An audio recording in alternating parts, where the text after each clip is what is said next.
Kita bayar, siap dapat balik cashback sehingga 5%. Dulu kita isi minyak, kita bayar, dapat minyak je. Sekarang kita bayar, dapat minyak, dapat cashback. Macam settle, dulu Touch 'n Go hanya untuk bayar tol je. Sekarang Touch 'n Go ada wallet.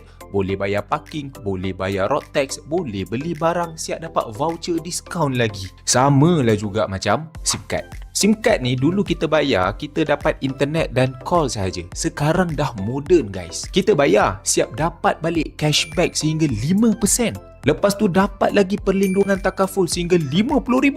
Lepas tu dapat lagi point. Bukan itu saja, SIM card ini juga ada affiliate. Bila kita refer SIM card ni pada kawan-kawan, kita boleh dapat bonus sehingga RM50. Siapa nak bagi? Dia tak terhenti sampai situ guys. Bukan setakat kita dapat income sekali, tapi kita boleh dapat income yang dibayar berkali-kali. Bila mereka lakukan top up, kita akan dibayar royalty sehingga 26% daripada jumlah top up mereka. Bayangkan berapa lama awak akan guna SIM card, tiap-tiap bulan bayar. Maka tiap-tiap bulan kita akan dapat royalty tersebut 26%. Korang tak salah dengar ni. Jangan risau, boleh kekalkan nombor lama. SIM card ini pun macam ala-ala postpaid. Dia dah ada sistem auto debit. Jadi kita tak adalah pening ataupun terlupa nak top up. Tak ada kontrak, tak ada charge tersembunyi. Nak tahu lebih detail? Jom join sesi penerangan saya. Saya akan terangkan bagaimana SIM card moden ni berfungsi. Let's go guys.